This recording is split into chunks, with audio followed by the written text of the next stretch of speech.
안녕하십니까. 오늘 말씀은 빌립보서 3장입니다. 또 참으로 나와 멍에를 같이 한 내게 구하노니 복음에 나와 함께 힘쓰던 저 여인들을 돕고 또한 클레멘트와 그 외에 나와 동역한 자들을 도우라. 그 이름들이 생명책에 있느니라. 아멘. 딘 마틴이라는 유명한 배우가 있습니다. 마틴은 연기만 잘하는 것이 아니라 노래도 잘 불렀습니다. 그의 노래 중 유명한 노래가 있는데 당신은 아무것도 아닙니다 라는 노래입니다. 제목만 보아서는 사람을 기죽이는 노래인 것 같은데 가사를 보면 그렇게 좋은 내용일 수가 없습니다. 사람은 절대로 혼자서는 살 수 없다는 것을 일러주는 노래입니다. 서로가 서로에게 도움이 될 때에 사람은 사람일 수 있고 행복할 수 있다는 내용의 노래입니다. 오늘 본문을 보면 바울은 도우라는 말을 반복하고 있습니다. 복음에 나와 함께 힘쓰던 저 여인들을 돕고 또한 클레멘트와 그 외 나의 동역자들을 도우라 말합니다. 주 안에서 무엇을 어떻게 도와야 할까요? 첫째, 복음에는 이유 없이 도와야 합니다. 한 나그네가 길을 가다가 이상한 광경을 보았습니다. 남자 어른이 아이를 업은 것이 아니라 자기와 같은 연배의 남자를 업고 밖구랑을 왔다 갔다 하는 것이었습니다. 이상해서 가까이 가서 왜 무거운 어른을 업고 밖구랑을 왔다 갔다 하는 거요? 그러자 우리는 나병 환자들이요.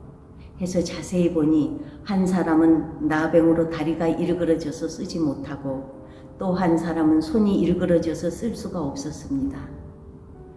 그러니까 다리가 건강한 사람이 손이 성한 사람을 업어서 서로가 서로의 손가발이 되어서 밖구랑을 다니면서 씨를 뿌리고 흙을 덮으면서 일을 하고 있던 중이었습니다. 잠깐 쉬는 동안에도 손이 성한 사람이 자기를 업고 있는 다리가 성한 사람의 이마의 땀을 닦아주는 것이었습니다. 그런데 이 두 사람의 얼굴이 그렇게 밝을 수가 없었습니다. 팔다리를 제대로 쓰지 못하는 불치병을 앓고 있어도 서로를 돕는 삶이 그들에게 행복을 가져다 주었던 것입니다. 바울은 이렇게 서로를 도우라고 말하는데 왜입니까?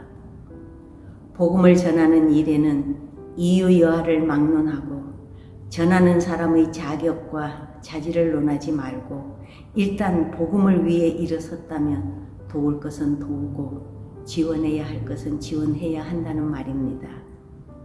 혹 교회에 무리를 일으킨 사람이라 할지라도 복음을 전한다면 무리를 빚은 그 문제는 하나님께 맡기고 돕고 지원해야 하는 것입니다.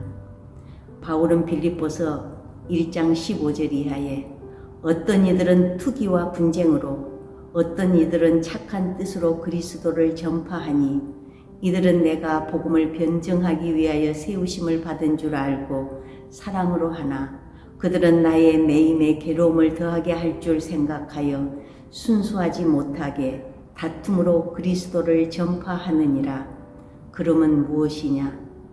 거칠애로 하나 참으로 하나 무슨 방도로 하든지 전파되는 것은 그리스도니 이로써 나는 기뻐하고 또한 기뻐하노라.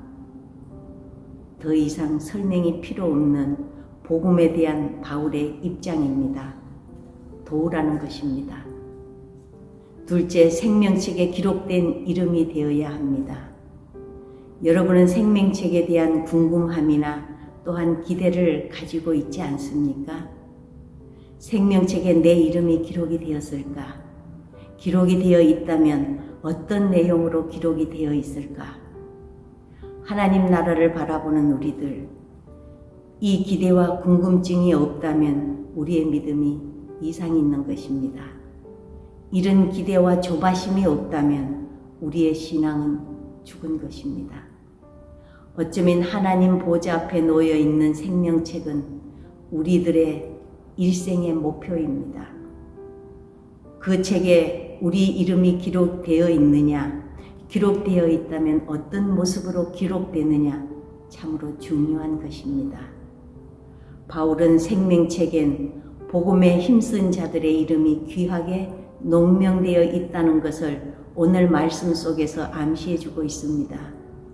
그 이름들이 생명책에 있느니라고 증거했습니다. 이 땅에서 우리의 신앙의 장식이 아무리 화려해도 생명책으로 인정받지 못하면 아무 소용이 없습니다. 오직 복음에 힘쓰는 삶으로, 또 복음을 돕는 삶으로 자신을 독려할 때 우리의 이름이 생명책에 기록될 것입니다. 여러분들의 이름이 생명책에서 빛내기를 주님의 이름으로 축복합니다. 아멘.